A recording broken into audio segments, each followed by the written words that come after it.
And what is up, my little crows? Today we are back with another Raven's Tea Time, and today we got a guest, and this is the Winter Cosplayer. You can go follow him on Instagram. He also has a Facebook, and he does also live podcast type thing over on Instagram, so make sure to go give him a follow, and also check out his content. It's actually really good.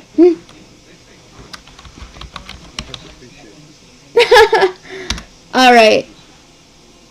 So today's what? Your words are too kind for such an introduction. I do what I can with my introductions. All right. Let's share this out to you so that you can.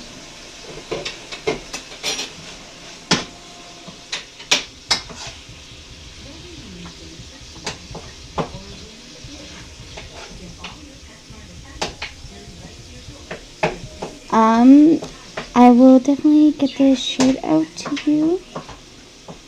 1 second, just gotta find my YouTube, god damn it. Alright, share. Chats on Instagram. The Winter Cosplayer. There we go. I sent you the link. Hello, Sam. How are you today?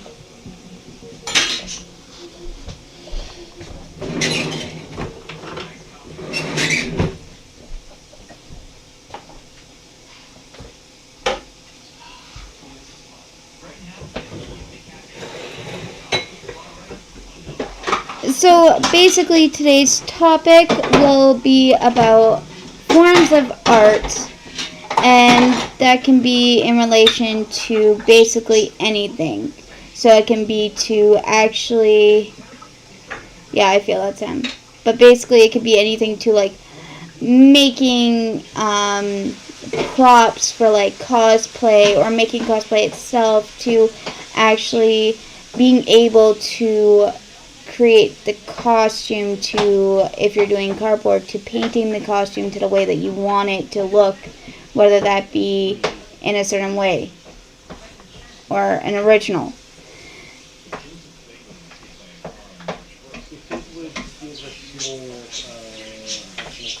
background, or if you want to wait on for a few more around the campfire, and then I can give a background as to how my method and such, if that would help. Yeah, why don't we wait for a few more people to come in and join. And also, Sam, question for you. Is it echoey? And welcome to the second viewer. I'm pretty sure that's you, Winter.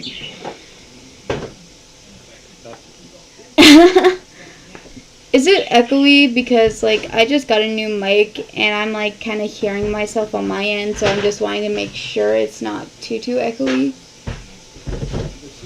not echoing on my end. I mean, I put you on my phone on speaker, so... Yeah, alright. But yeah, no, feel free to share out the stream. It actually helps out a lot. No, not at all. Alright, awesome, Sam. Thank you. But yeah, feel free to share out the stream. Let's get as many people as we can in here today, because I do not want to make this too long, as due to Winter's time.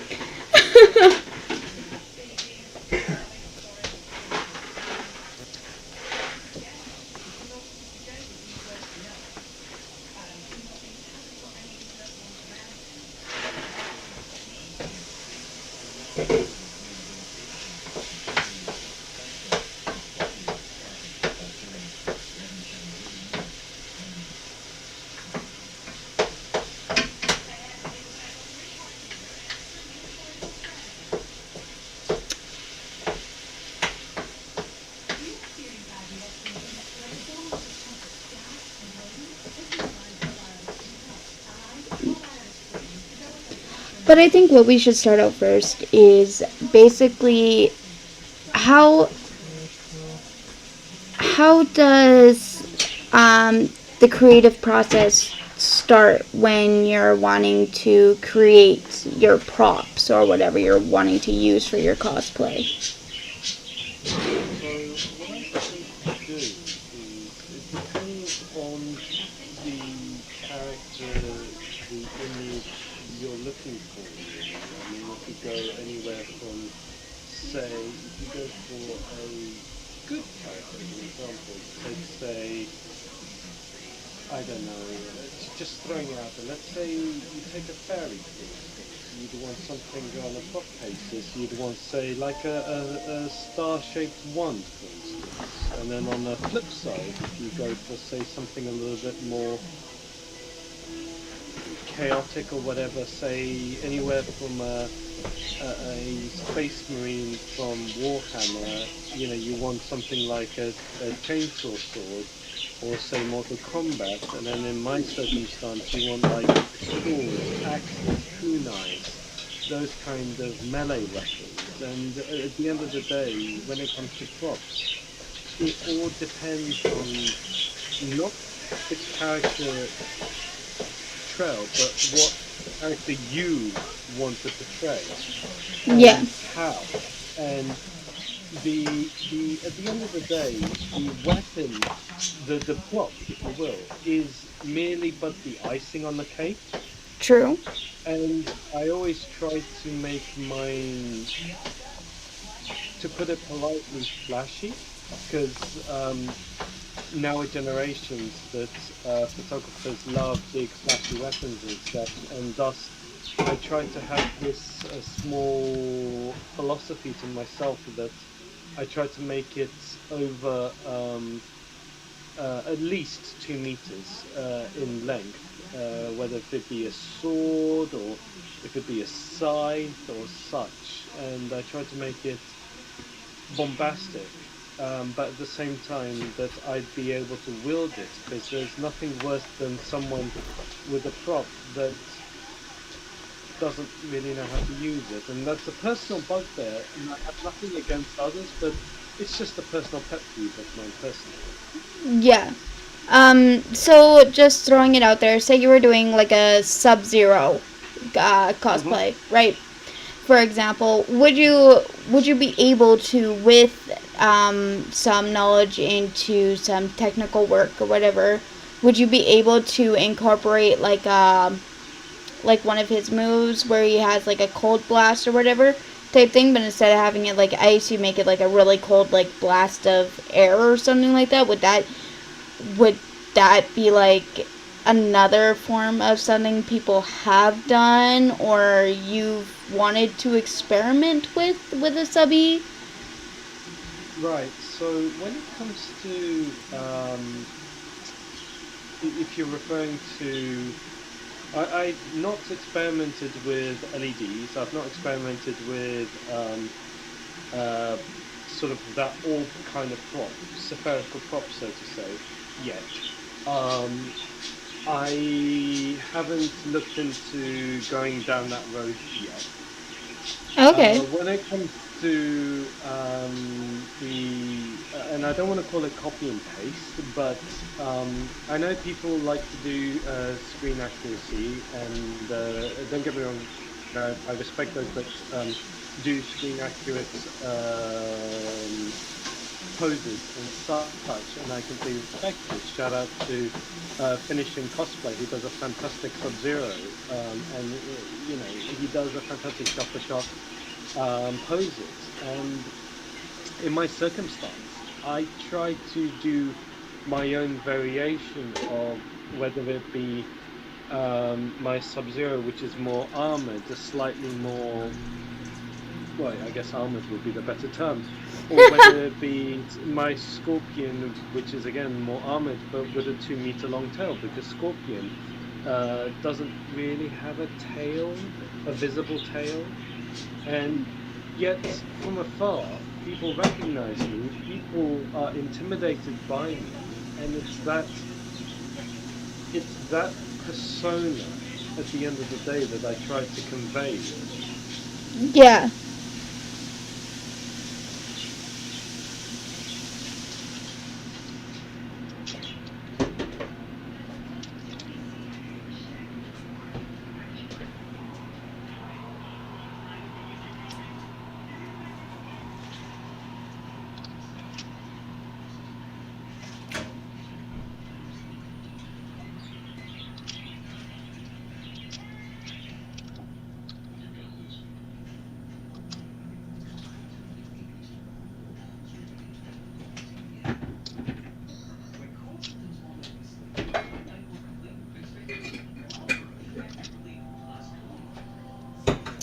Alright.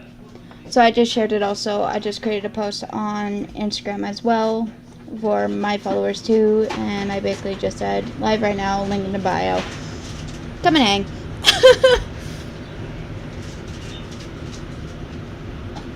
Hello, welcome.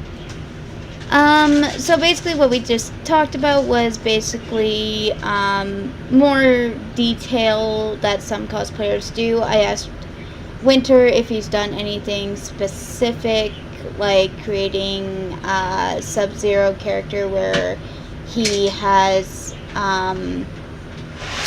an ice blast, kind of like one of his moves, but instead of it being ice, it's more like a cold wind gush type thing. And then yeah, that's basically what we talked about just a few seconds ago. Um, I one will premise. I will slightly, and I don't mean to correct you, but I will correct you in saying that I do not use effects whatsoever. I merely, my image is, I just use my oversized weapons. Yeah, oversized And I just weapons are the let- best. Yeah, and then I don't use any, cold blast. I don't use orbs. I don't use any haze or whatsoever. I don't use smoke machines or whatever. I just let everyone else, take it all in. I just let them say what they see, basically. Yeah. And I guess too, like, I don't know, as me wanting to do it but don't have the money or the time. Basically, another thing too, it's like some people are very, very strong into the whole effects, the LEDs, to this and yada yada yada yada, so forth and so forth. Where some people like you are more into their weapons, like making them 2 meters long or longer. And Yes. I guess to each their own. Yes. Another So, thing. no, Go ahead.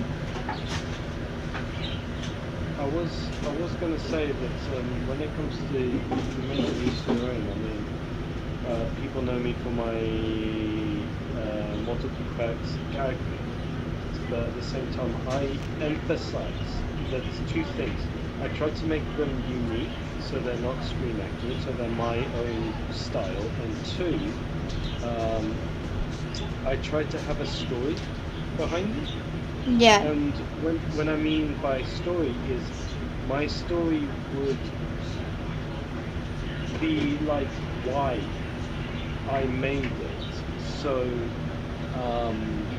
as an example, say my Sub-Zero would be my first major cosplay. I worked with another person really, and it was my first major. I worked with someone. My scorpion is my tribute, if you will, to my late father. So I tried to have a story behind each of my major characters. Yeah. And that is very, like, awesome of you. How you don't want it to be screen accurate. You want to put a twist on it and make it your own personal style, which I think is very inspirational to some, where it's like, okay, I don't want it to be screen accurate, but I want it to look like the character. Mm.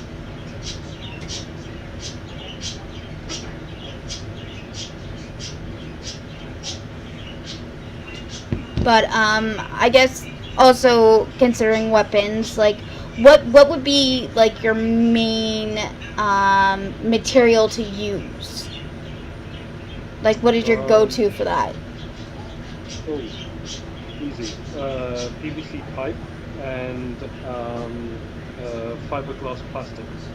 The Nice. reason the reason why I avoid wood and cardboard is because it would easily um, it's not waterproof. And I if I PVC tends to be light, and fiberglass plastic sheetings. It's also fairly light as well, depending on what I make as well. And again, it's waterproof as well. The only time that I use wood is reinforcing the PVC piping with a wooden dowel in the middle, so to reinforce that core. But that is it. Yeah. That is it. Just to strengthen it. But again, that's as far as I would go when it comes to using wood, really. Yeah.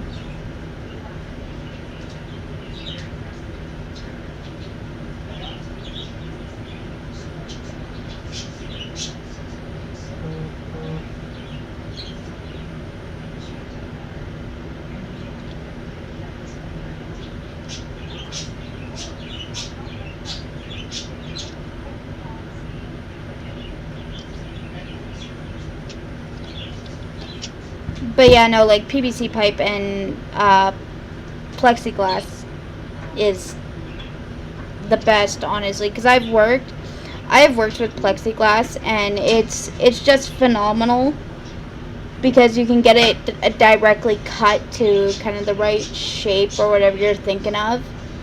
Mm-hmm. And then I haven't worked with PVC pipe, but I've seen people work with it, and it seems like one of the most other easiest things to work with, especially when you're trying to do specific things that need PVC pipe, but you don't want to use anything else. It's more. It's not that it's easy. It's more you need to know. So long as you know what you're doing with it, then that's the key thing. Yeah. I'm not saying it's easy or not, but what I would recommend for those that want to make any weapon or whatever, draw. Draw it out. Whether if you are rubbish at sketching or whatever, just draw 10 weapons, and I will bet you any money that each of those images are different in some way, shape, or form. The first one you draw, okay, you don't quite like that. Maybe the handle is a bit too short, the next one's a bit too long. Then the next one, the blade is a bit too, I don't know, chunky or whatever. Or you want to have a double blade, for instance. Draw, draw, draw till you are happy with the image that you want, and you are happy with that image with the character, and you know that weapon would work with that character. And then after that, then you then break it down in your head, and you break it down on a piece of paper, the different components. I'm not talking about the material, but the No. different parts. So, like as a bog standard, let's take say King Arthur's sword for instance, Excalibur. Ah, You need the Excalibur. blade. You need the blade. You need the backbone, so the core piece of the sword. Yep. You need the guard, and then you also need the handle, which kind of covers the part of the core as well. And you also need the counterweight on the end as well. So you need to break Yeah, it and down, then continue. and then once you break down the components, and then you can start outsourcing your material.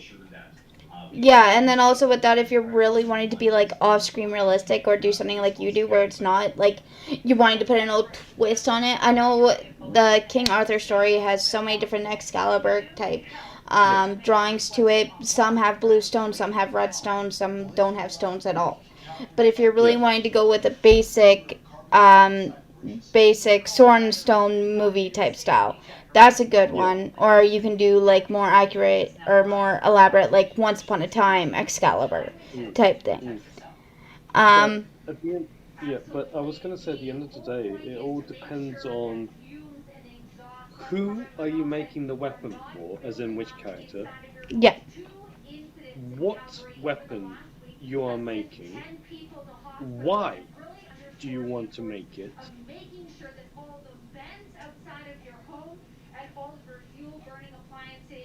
That's basically, it's almost doing the bog standard. And I know it sounds tedious by saying the W's, the who, what, when, where, why, but it kind of it's a necessity, if you will, in this circumstance. Yeah, it is. It is definitely a necessity because you got to think of like exactly what you explain, like who, the why, the what, the where, and then how are you going to make it? What materials are you going to use?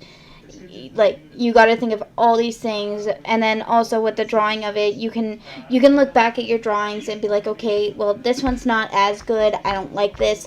What can I do to revamp that? What can I do Mm. to put a little twist on it so it's an original type thing, or do I want to keep it exactly the way the movie has it? Right. I'll give you an example. Currently, I have for my upcoming armored smoke outfit, and for that smoke, I have two options for weapons for him. One of which is either a partisan, which is basically an oversized bladed spear, Yep. or a what I would like to call a double-ended mammoth tusks. Ooh. And the reason why I picked the mammoth tusks over the partisan is because no one really sees a double-ended mammoth tusks.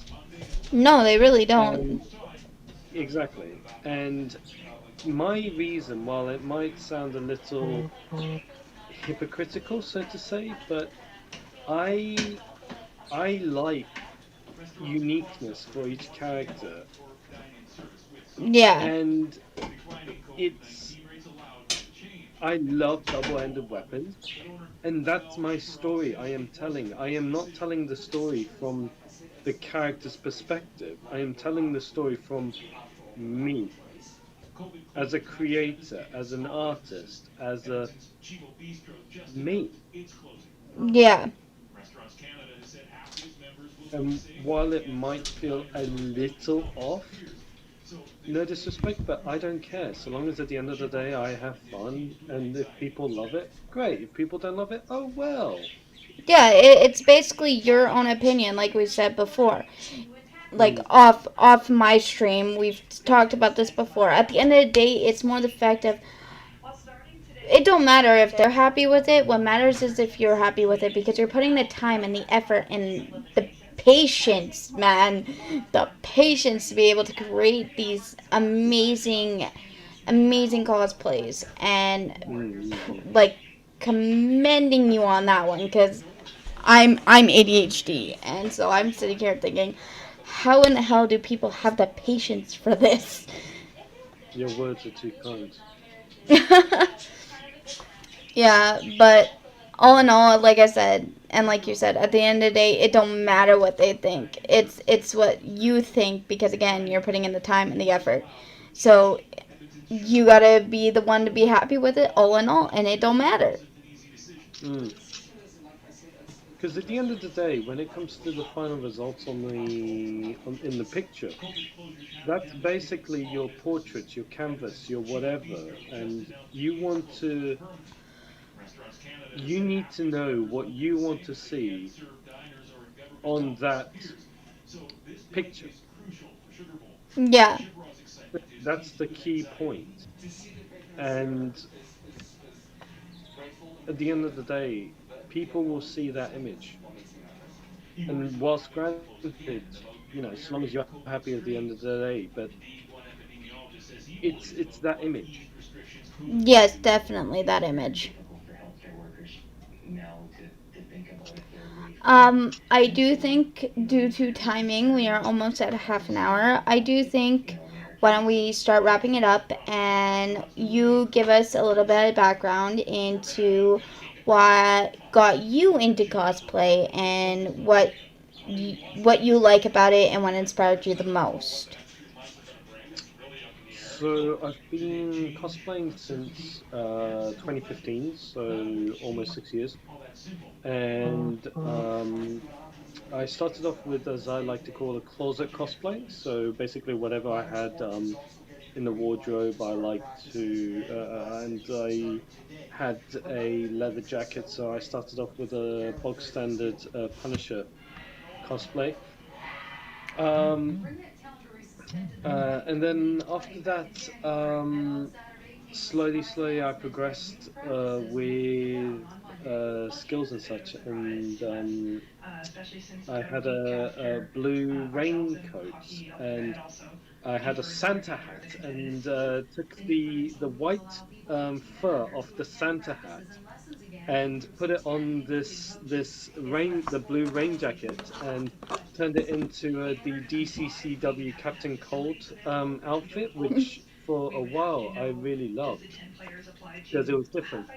Then after that, I went into a video game cosplay, that being from Prototype, the main protagonist being Alex Mercer. And for a while, again, that people um, were really happy to see that, seeing a character they don't often see as a cosplay. So that really boosted my confidence as well. And then after that, I pushed myself to make a big how can I say, armored outfit, so to say. That being Sub-Zero, and um, people loved my armored take on Sub-Zero with a over 2 meter long double-ended bladed weapon. And whilst I am really still surprised to this day, I got past security there on that one. But hey ho, cheers. But nevertheless, um, people know me for my bombastic weapons, and it works. I try to give off this armored look that wouldn't hold anything but a big weapon, and people love it. It intimidates fans. It scares kids, and while I know it's not quite the kind of a message I want to send, but still it gives that presence, and I am still um, happy that I give off a presence of sorts. Yeah.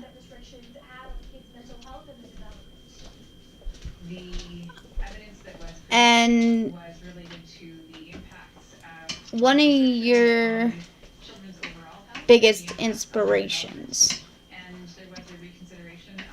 like you did talk about kids, was there any like creators that you saw and was like, this is actually very, very cool?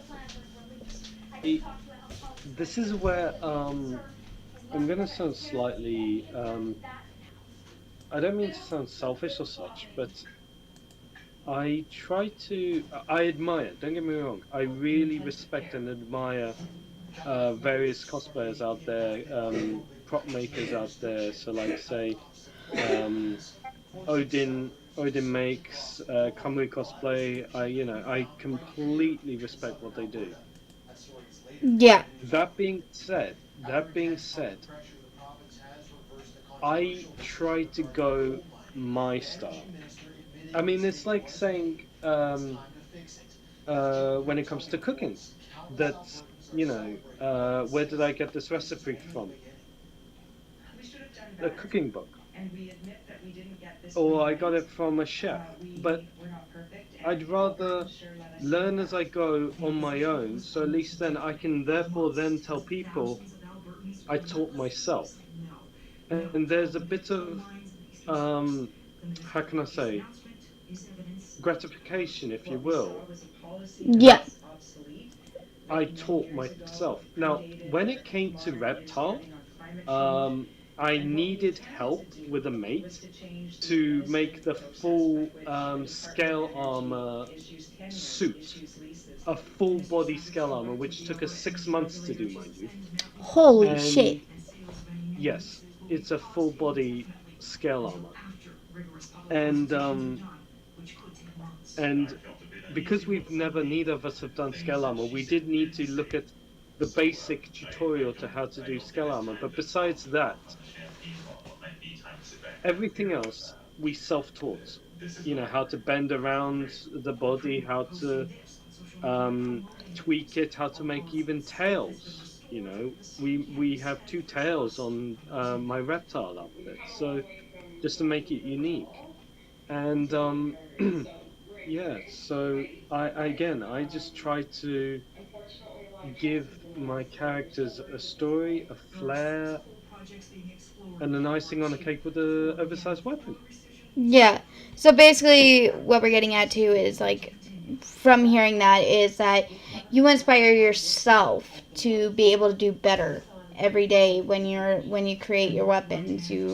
Or even just thinking of a next character to do. You inspire yourself to do a little bit better than your last. So long as I not so much aspire, but so long as I can concoct something different, so long Yeah. as I can bring something different on the exterior, whilst with a similar core, they do all share a similar core. Um, the exterior, so long as I can give something different. One is armored, one has an oversized tail, the other one is a full scale male. If I can give a different image in any way, and if I can learn something from each one, then Yeah. I'm happy. Yeah, exactly. And then also, Winter, we are going to wrap up here. Where can people find you? So you can find me on both Facebook and Instagram at the Winter Cosplayer.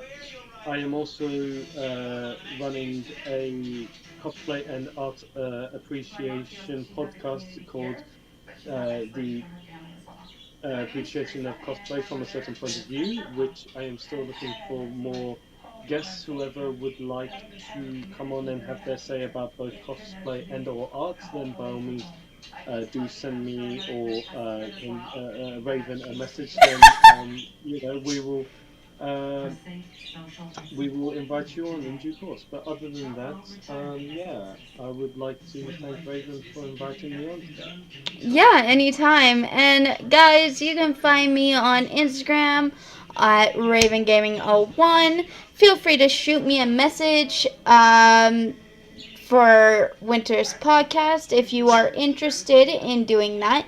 He covers everything from different styles of art, what we talked about tonight, to cosplay. He has a lot of different people that come on that do a lot of amazing cosplay. I have checked out some of the interviews and they are amazing. I've seen some people come on with their cosplay.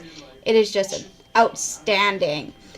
And yeah, definitely shoot me a direct message if you guys are interested, and then I will shoot it to him, and you or him can contact each other, and then you guys can figure something out. Again, go check us both out. Winter at the Winter Cosplayer, and me at Raven Gaming 01, both on Instagram. Thank you guys so much for tuning in. And until next time, ta ta, my little crows.